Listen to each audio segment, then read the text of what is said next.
శంకర్ గారి Indian 2 release అవ్వడం, Indian 2 release అయ్యి రిజల్ట్ మనందరికి తెలిసిందే.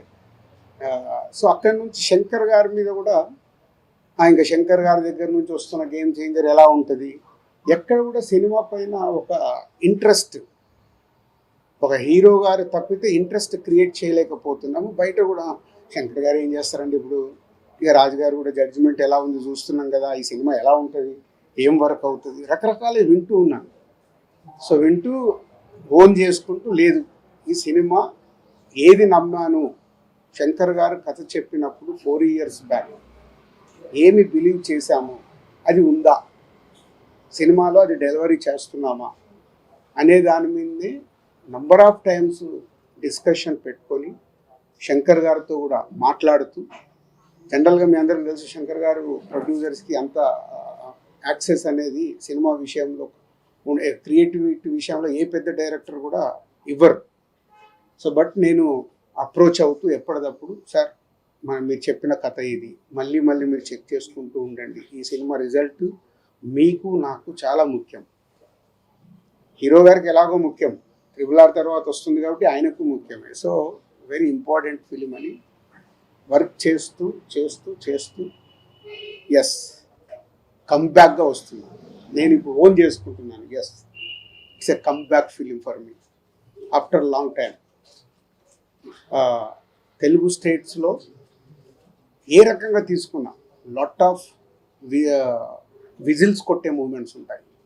మన తెలుగు ప్రేక్షకులు సినిమా చూసి చిరంజీవి గారు ఒక మాట అన్నారు, కమర్షియల్ సినిమాలు అందరం చేస్తాం రాజు, శంకర్ గారు ఒకప్పుడు జెంటిల్మెన్ చేసిన, భారతీయుడు చేసిన, ఒకే ఒకటి చేసిన, కమర్షియల్తో పాటు మీరు ఆయన సినిమాలో ఒక మెసేజ్ వచ్చేది.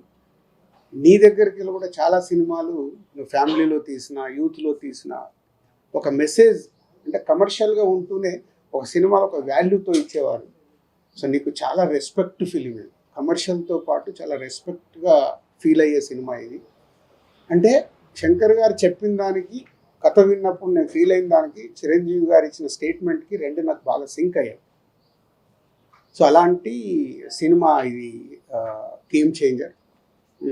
శంకర్ గారు ఒక శివాజీ చూసుకుంటే ఇప్పుడు ఎలా అయితే టిట్ ఫర్ టాట్, ఒక హీరోయిజం ఉంటూ ఒక టిట్ ఫర్ టాట్ ఉంటుందో, అలాగే ఇవాళ పొలిటికల్గా ఉన్న మనం చూస్తున్నాం స్టేట్స్లో కానీ మన ఇండియాలో పొలిటికల్గా ఉన్న మూమెంట్స్ కానీ, హీరో విలన్ మెయిన్ అంటే ఎస్జే సూర్య గారు, రామ్ చరణ్ గారు సీన్లు వస్తుంటే థియేటర్లో విజిల్స్ మూమెంట్స్, అవన్నీ క్లాప్స్ కొట్టే మూమెంట్స్, ఇలాంటి ఎన్నో సినిమాలు కుదిరాయి. ఆయన అనుకున్నాయి ఫైనల్ చూసుకున్నప్పుడు అవి కుదిరాయి. సో గేమ్ చేంజర్ మా 3.5-4 సంవత్సరాల ఎమోషన్స్కి ఇంకో 4 రోజుల్లో కంప్లీట్ అవ్వబోతుంది. సో ప్రేక్షకుల దగ్గరికి వెళ్ళి ఈ సినిమాకు బిగ్ అప్రిషియేషన్తో పాటు వావ్ అనిపించే ఫ్యాక్టర్స్ ఉన్నాయి. అలాగే శంకర్ గారి పాటలు ఆడియోలో మీకు విన్నప్పటికంటే కూడా, మొన్న బాంబే మీడియా ఇంటరాక్షన్కి వెళ్ళేటప్పుడు వాళ్ళకి ఏం చూపించాలి, ఆల్రెడీ యూట్యూబ్లో ఉన్న కంటెంట్ చూపిస్తే వాళ్ళకి ఏం ఎగ్జైట్మెంట్ ఉంటుందని ఫస్ట్ టైం అక్కడ కూడా శంకర్ గారిని నేను చాలా ఒప్పించి, లేదు సార్ నాకు ఒక సాంగ్ కావాలి, నేను అక్కడ చూపించినప్పుడు బిగ్ స్క్రీన్ మీద ఒక అప్లాజ్ వస్తుంది, మీరు నమ్మండి అని జరగండి సాంగ్ని తీసుకెళ్ళి వాళ్ళకి చూపించడం జరిగింది. అప్పుడు బిగ్ స్క్రీన్ మీద చూస్తే వాళ్ళ రియాక్షన్స్ అదే థియేటర్లో రేపు రాబోతున్న రియాక్షన్స్ అని గట్టిగా నమ్మా. సో ఆ మీడియా కంటే అక్కడ చూపించడం జరిగింది. వాళ్ళ దగ్గరికి వెళ్ళి వచ్చిన దాని ప్రకారం రేపు సాంగ్స్ కూడా, శంకర్ గారి పాటలు మన అందరికీ తెలిసిందే, థియేటర్లో చూసినప్పుడు ఆయన విజువలైజేషన్ కానీ, ఆ గ్రాండియర్ కానీ, 75 crores పాటల మీద స్పెండ్ చేశాం గేమ్ చేంజర్కి. సో రేపు అవి అద్భుతంగా స్క్రీన్ మీద కనిపించబోతున్నాయి.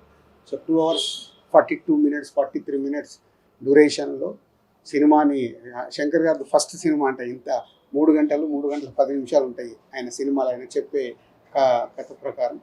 సో అలా ఎక్కడ కూడా ఆడియన్ని ఆగనివ్వకుండా ఎలా పరిగెత్తాలి, ఎలా వాళ్ళతో విజిల్స్ కొట్టియాలి, ఎలా వావ్ అనిపించాలి ఆయన టార్గెట్ పెట్టుకొని చేసిన సినిమానే. సో ఇది 10th రోజు ఐఎమ్ ఎక్స్పెక్టింగ్, నా ఎగ్జైట్మెంట్, మై కమ్బ్యాక్ ఫిలిం లాగా నేను దీన్ని చూస్తున్నాను.